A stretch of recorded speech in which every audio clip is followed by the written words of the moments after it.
Welcome to my YouTube channel PSC solutions. അപ്പോൾ നമ്മൾ ഇന്നും UPSCയുടെ ക്വസ്റ്റ്യൻസ് ആണ് പ്രാക്ടീസ് ചെയ്യുന്നത്. 2020 തൊട്ട് 2022 വരെ UPSC ചോദിച്ച ഹിസ്റ്ററിയുടെ പ്രിലിംസ് ക്വസ്റ്റ്യൻസ് ആണ് നമ്മൾ പ്രാക്ടീസ് ചെയ്യുന്നത്. മോഡേൺ ഹിസ്റ്ററിയുടെ ക്വസ്റ്റ്യൻസ് ആട്ടോ. ഓക്കെ, ഇപ്പൊ നമുക്ക് ഫസ്റ്റ് ക്വസ്റ്റ്യനിലേക്ക് കിടക്കാം.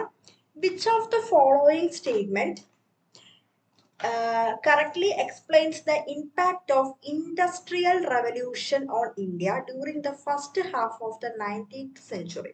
19ാം നൂറ്റാണ്ടിന്റെ ഫസ്റ്റ് ഹാഫില് എങ്ങനെയാണ് ഇൻഡസ്ട്രിയൽ റവല്യൂഷൻ, അതായത് വ്യാവസായിക വിപ്ലവം ഇന്ത്യയിൽ ഏതൊക്കെ രീതിയിലാണ് അതിന്റെ ഒരു ഇമ്പാക്ട് വന്നതെന്നാണ് ചോദിച്ചിരിക്കുന്നത്. ഏതാണ് ഉത്തരം? ഓപ്ഷൻ എ ആണ്. എന്താണ് ഉത്തരം? ഓപ്ഷൻ എ പറയുന്നത് ഇന്ത്യൻ ഹാൻഡിക്രാഫ്റ്റ്സ് റൂയിൻഡ്. നമ്മുടെ എന്താണ് കൈത്തറിയൊക്കെ നശിച്ചു അല്ലെ. ഇൻഡസ്ട്രിയൽ റവല്യൂഷൻ നടന്നതോടുകൂടി അവിടെ നിന്ന് ഇഷ്ടം പോലെ സാധനങ്ങൾ ഇങ്ങോട്ട് വരാനായിട്ട് തുടങ്ങി. അതോടുകൂടി നമ്മുടെ ഇവിടെ ഉണ്ടായിരുന്ന പല കാര്യങ്ങളും നാശത്തിലേക്കാണ് ചെന്ന് എത്തിയത്. With reference to the book Desher Katha written by Sakharam Ganesh Deuskar during the freedom സ്ട്രഗിളിന്റെ സമയത്ത് എഴുതിയ ഒരു ബുക്കാണത്. ഇതിനകത്ത് ഏതൊക്കെയാണ് കറക്റ്റ് എന്നാണ് ചോദിച്ചിരിക്കുന്നത്. നമ്മളൊന്നും അധികം കേൾക്കാത്ത ഒരു ബുക്കാണ്. നമുക്കറിയാം UPSCയുടെ പ്രിലിംസ് ക്വസ്റ്റ്യൻസ് ആണ്. അപ്പൊ കുറച്ച് ഡെപ്തിലുള്ള കാര്യങ്ങളാണ് വരുന്നത്. ഉത്തരം ഓപ്ഷൻ എ ആണ്. 1ഉം 2ഉം ആണ് ആൻസർ ആയിട്ട് വരുന്നത്. It warned against the colonial state's hypnotic conquest of the mind. എന്താണ്? കൊളോണിയൽ സ്റ്റേറ്റുകൾക്ക് മനസ്സിനെ ഹിപ്നോട്ടിക് കീഴടക്കുമെന്ന മുന്നറിയിപ്പ് നൽകി. പിന്നെ എന്താണ്? It inspire the performance of swadeshi street plays and folk songs. നമുക്കറിയാം തെരുവ് നാടകങ്ങളും സ്വദേശി ആ ഒരു സമയത്ത് ബംഗാളിൽ വന്ന ഒരു ബുക്കാണിത്, പ്രസിദ്ധീകരിച്ച ഒരു ബുക്കാണിത്. ഓക്കെ, പിന്നെ ഫോക്ക് സോങ്സിനൊക്കെ അത് നന്നായിട്ട് ഇൻഫ്ലുവൻസ് ചെയ്തു, നന്നായിട്ട് അത് ഇൻസ്പയർ ചെയ്തു. നമ്മൾ അധികം കേൾക്കാത്തൊരു ക്വസ്റ്റ്യൻ ആണത്. Gandhi Irwin pact included which of the following? ഏതൊക്കെയാണ് കറക്റ്റ് എന്നാണ് ചോദിച്ചിരിക്കുന്നത്. 1, 2 ആൻഡ് 4 ആണ് കറക്റ്റ് ആയിട്ട് വരുന്നത്. Invitation of Congress to participate in the round table conference വരുന്നുണ്ട്. കോൺഗ്രസിനെ റൗണ്ട് ടേബിൾ കോൺഫറൻസിലേക്ക് ക്ഷണിച്ചു. Withdrawal of ordinance promulgated in connection with the civil disobedience movement. അതെന്താണ്? സിവിൽ നിയമലംഘന പ്രസ്ഥാനവുമായി ബന്ധപ്പെട്ട ഓർഡിനൻസ് ഒക്കെ വിഡ്രോ ചെയ്യുന്നത് പ്രഖ്യാപിച്ചു. പ്രൊമുലേറ്റ് ചെയ്യാന്ന് പറഞ്ഞാൽ എന്താ? പ്രഖ്യാപിച്ചു. ഓക്കെ, പിന്നെ എന്താണ് വളരെ ഇമ്പോർട്ടന്റ് ആയിട്ടുള്ളതാണ് release of only those prisoners who were not charged with violence അല്ലാതെ ചാർജ് ചെയ്തിരിക്കുന്ന പ്രിസണേഴ്സ്, തടവുകാരെ എല്ലാം വിട്ടു. അത് വളരെ ഇമ്പോർട്ടന്റ് പോയിന്റ് ആട്ടോ. ഗാന്ധി ഇർവിൻ പാക്ട് നമുക്കറിയാം. എന്നാണ് ഗാന്ധി ഇർവിൻ പാക്ട്? വർഷം എന്നാണ്? വർഷം PSC എപ്പോഴും ചോദിക്കാറുള്ളതാണ്. 1931 ഗാന്ധി ഇർവിൻ പാക്ട്. PSC എപ്പോഴും ചോദിക്കാറുള്ളതാണ് അല്ലെ. പിന്നെ next question. Indigo cultivation India declined by the beginning of the 20th century. Indigo നീലത്തിന്റെ കൃഷി നല്ല രീതിയിൽ തന്നെ നശിക്കാനായിട്ട് തുടങ്ങി 20ാം നൂറ്റാണ്ടിന്റെ തുടക്കത്തോടു കൂടി. അതിന്റെ കാരണം എന്താണ്? It unprofitability in the world market because of new inventions. നമുക്കറിയാം പുതിയ ആദ്യമൊക്കെ നമ്മുടെ നീലത്തിന് എന്താണ് ഭയങ്കര ഡിമാൻഡായിരുന്നു. പിന്നെ എന്തു പറ്റി? യൂറോപ്പിൽ ഡൈസ് ഒക്കെ കണ്ടുപിടിക്കാൻ തുടങ്ങി. അപ്പൊ എന്താണ്? ഇതങ്ങോട്ട് കൊണ്ടുപോയി ചെന്നിട്ട് പ്രത്യേകിച്ച് കാര്യമൊന്നുമില്ല. അപ്പൊ പതുക്കെ നമ്മുടെ ഡിമാൻഡ് നന്നായിട്ട് കുറഞ്ഞു. അപ്പൊ പ്രൊഫിറ്റബിൾ അല്ലാതെ വന്നു, ലാഭം കിട്ടാതെ വന്ന് നശിച്ചു അല്ലേ. Wellesley establish the Fort William college at Calcutta. എന്തിനു വേണ്ടിയായിരുന്നു കൽക്കട്ടയിലെ ഫോർട്ട് വില്യം കോളേജ്? ആരാ? വെല്ലസ്ലി ആണ് എസ്റ്റാബ്ലിഷ് ചെയ്തത്. എന്തിനു വേണ്ടിയായിരുന്നു? He wanted to train British civilians for administration purpose in India. ഇന്ത്യയിലെ ഭരണകാര്യങ്ങൾക്ക് വേണ്ടി ആരെ? ബ്രിട്ടീഷ് സിവിലിയൻസിനെ ഇത് ചെയ്യേണ്ടതായിട്ട് ട്രെയിൻ ചെയ്യിപ്പിക്കേണ്ടി വന്നു. അതിനു വേണ്ടിയാണ് അവരത് കൊണ്ടുവന്നത്. ഓക്കെ,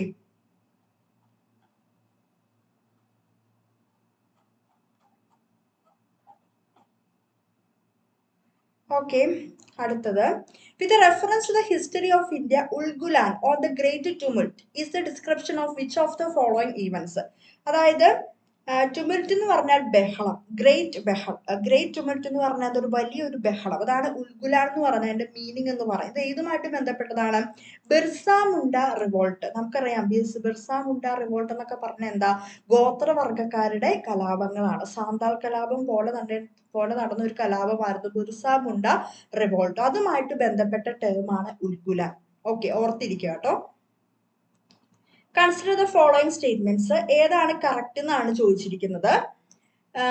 രണ്ട് നമ്മൾ പഠിക്കുന്നതാണ്. Montagu Chelmsford reforms of 1990 recommended granting voting rights to all the women above the age of 21. Correct ആണോ അത്? 21 വയസ്സിന് മേലുള്ള എല്ലാവർക്കും? ഇല്ല, അത് തെറ്റാണ്. The government of India act of 1935 gave women reserved seat in legislature. ഒരിക്കലും പോസിബിൾ ആയിട്ടുള്ള കാര്യമല്ല. രണ്ട് സ്റ്റേറ്റ്മെന്റ്സും തെറ്റാണ്. Neither one nor two. With reference to 8th August 1942 in the Indian history. എന്താണ് 8th August 1942വിന്റെ പ്രത്യേകത? നമുക്കറിയാം, ക്വിറ്റ് ഇന്ത്യ ആണ് അല്ലെ? ക്വിറ്റ് ഇന്ത്യ റെസൊല്യൂഷൻ നമുക്കറിയാവുന്നതാണ്. സിമ്പിൾ ക്വസ്റ്റ്യൻ ആണ്. Who among the following is associated with the songs from prison, a translation of ancient Indian religious lyrics? ഇത് ആരുമായിട്ട് ബന്ധപ്പെട്ടതാണ്? ആരുമായിട്ട് ബന്ധപ്പെട്ടതാണ് സോങ്സ് ഫ്രം പ്രിസൺ എന്ന് പറയുന്ന ഇത്? MK ഗാന്ധി, മോഹൻദാസ് കരംചന്ദ് ഗാന്ധിയുമായിട്ട് ബന്ധപ്പെട്ടതാണ്. ഓക്കെ, MK ഗാന്ധിയുമായിട്ട് ബന്ധപ്പെട്ടതാണ്. ഉത്തരം ഓപ്ഷൻ സി ആണ്. ഓർത്തിരിക്കുക കേട്ടോ, സോങ്സ് ഫ്രം പ്രിസൺ ഓർത്തിരിക്കുക. ഇങ്ങനെയുള്ള ക്വസ്റ്റ്യൻസ് ഒക്കെ ചോദിക്കുന്നതാണ്.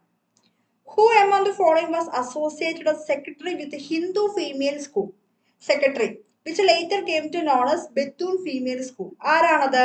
ഉത്തരം ഈശ്വരചന്ദ്ര വിദ്യാസാഗർ ആണ്. ഉത്തരം ഓപ്ഷൻ സി ആണ്. ഈശ്വരചന്ദ്ര വിദ്യാസാഗർ ആണ്. Okay. In the context of the colonial India, Shah Nawaz Khan, Prem Kumar Sehgal and Gurbaksh Singh Dhillon, ഇവരൊക്കെ ആരായിരുന്നു? Remembered as officers of the international army. International ആർമിയുടെ ഓഫീസേഴ്സ് ആയിരുന്നു. Consider the following freedom fighters. ഇതിനകത്ത് ആരൊക്കെയാണ് ഗദ്ദാർ പാർട്ടിയുമായിട്ട് ബന്ധപ്പെട്ടത്? ഉത്തരം option D ആണ്. only 3 ആണ്. റാഷ് ബിഹാരി ബോസ്. ഓർത്തിരിക്കുക, ഗദ്ദാർ പാർട്ടി PSC ചോദിക്കാറുള്ളതാണ്. റാഷ് ബിഹാരി ബോസ് ബന്ധപ്പെട്ടതാണ്. With reference to the proposals of the Cripps mission. ഇത് കണ്ടോ, ഇത് വളരെ ഇമ്പോർട്ടന്റ് ആയിട്ടുള്ളൊരു ക്വസ്റ്റ്യൻ ആണോ. ക്രിസ്പ് മിഷനുമായിട്ട് ബന്ധപ്പെട്ട് ചോദിച്ചിരിക്കുന്നത് ഏതാണ് കറക്റ്റ്? ഉത്തരം ഓപ്ഷൻ ബി ആണ് കറക്റ്റ്. only 2 ആണ് കറക്റ്റ്. ക്രിസ്പ് മിഷൻ നമുക്കറിയാം 1942 ആണ് അല്ലേ? നോക്കിക്കേ, with reference to the proposals of the Cripps mission ഏതാണ് കറക്റ്റ് എന്നാണ് ചോദിച്ചിരിക്കുന്നത്. The Constituent Assembly would have members nominated by the provisional assemblies as well as the princely states.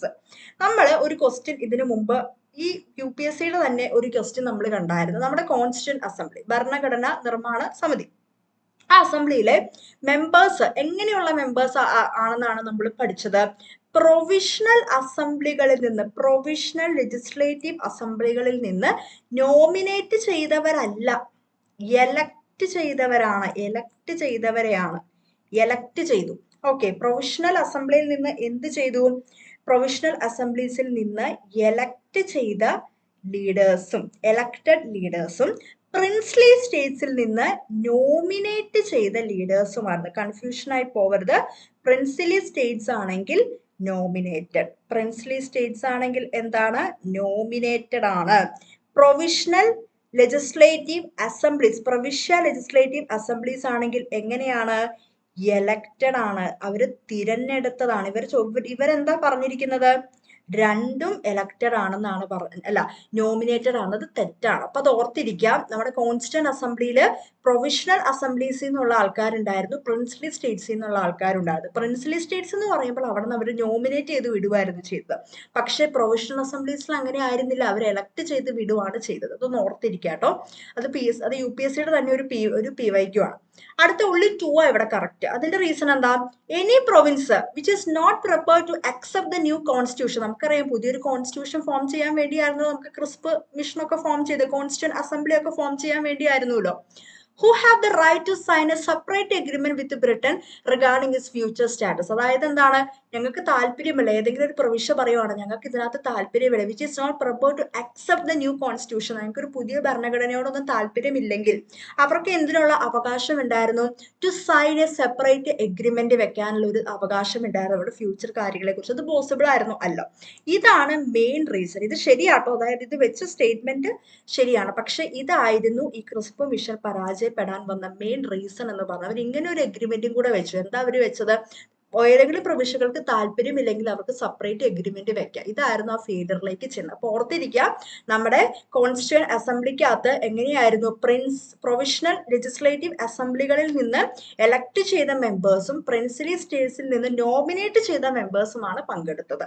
Okay, അപ്പൊ അതുകൊണ്ടാണ് ഇവിടെ രണ്ടും നോമിനേറ്റഡ് എന്ന് പറഞ്ഞത്. അതുകൊണ്ടാണ് ആ സ്റ്റേറ്റ്മെന്റ് അവിടെ തെറ്റായത്. അടുത്തത് ഏതാണ് കറക്റ്റ് സ്റ്റേറ്റ്മെന്റ്? ഉത്തരം ഓപ്ഷൻ ബി ആണ്. 2 and 3 ആണ്. നമുക്കറിയാം അൽഫോൺസോ ഡി അർബുക്കർക്കാണ് ഗോവ ബിജാപൂർ സുൽത്താനിൽ നിന്ന്. ഏതാ വർഷം? PSC തന്നെ അല്ല, PSC ചോദിച്ചിട്ടുണ്ട്, UPSC ചോദിച്ചിട്ടുണ്ട്. 1510 നമ്മൾ ഓൾറെഡി പഠിച്ചതാണ്. പിന്നെ English East India company established factory at Madras on a plot of land leased from a representative of the Vijayanagara എംപയറിൽ നിന്ന് കിട്ടിയ, അവരുടെ ഒരു റെപ്രസെന്റേറ്റീവിൽ നിന്ന് കിട്ടിയ ലാൻഡ് ലീസിനെടുത്താണ് ഇംഗ്ലീഷ് ഈസ്റ്റ് ഇന്ത്യ കമ്പനി മദ്രാസിൽ ഒരു ഫാക്ടറി പണിതത്. അതും ഓർത്തിരിക്കാം. ഓക്കെ, അപ്പോ ഇതിനകത്ത് പല ക്വസ്റ്റ്യൻസും, ഈ ക്വസ്റ്റ്യൻ ഇമ്പോർട്ടന്റ് ആണ് കേട്ടോ. ഓൾറെഡി UPSC ചോദിച്ചിട്ടുണ്ട്, നമ്മളത് ഓർത്തിരിക്കണം, കൺഫ്യൂഷൻ ആയി പോകരുത്. പിന്നെ ഈ ക്വസ്റ്റ്യൻ ഓർത്തിരിക്കുക, songs from prison, Mohandas Karamchand ഗാന്ധിയുമായിട്ട്, MK ഗാന്ധിയുമായിട്ട് ബന്ധപ്പെട്ടതാണ്. പിന്നെ ഇത് PSC എപ്പോഴും ചോദിക്കുന്നതാണ്. ക്വിറ്റ് ഇന്ത്യ 1942 8 ഓഗസ്റ്റിന് പ്രത്യേകം ക്വിറ്റ് ഇന്ത്യ റെസൊല്യൂഷൻ ആണ് അല്ലെ. അത് നമ്മളെപ്പോഴും പഠിക്കുന്ന ഒരു ക്വസ്റ്റ്യനാ. കണ്ടോ, നമ്മുടെ PSC ചോദിക്കുന്ന ഒരുപാട് ക്വസ്റ്റ്യൻസ് UPSC ഇപ്പോഴും ചോദിക്കുന്നത് 2022 ക്വസ്റ്റ്യൻ പേപ്പർ ആണ്. അന്ന് വരെ അവര് ചോദിച്ചിട്ടുണ്ട് 8 ഓഗസ്റ്റ് 1942 പ്രത്യേകത എന്താണെന്നൊക്കെ. അതായത് 2-3 വർഷം മുമ്പ് വരെ വന്നൊരു ക്വസ്റ്റ്യൻ ആണ്. അപ്പൊ ഉറപ്പായിട്ടും നമ്മൾ UPSCയുടെ ക്വസ്റ്റ്യൻസ് നമ്മൾ പ്രാക്ടീസ് ചെയ്യണം. അപ്പൊ ക്ലാസ് ഇഷ്ടപ്പെട്ടാൽ ഒന്ന് ലൈക്ക് ചെയ്യുക, ഷെയർ ചെയ്യുക, സബ്സ്ക്രൈബ് ചെയ്യുക. Thank you.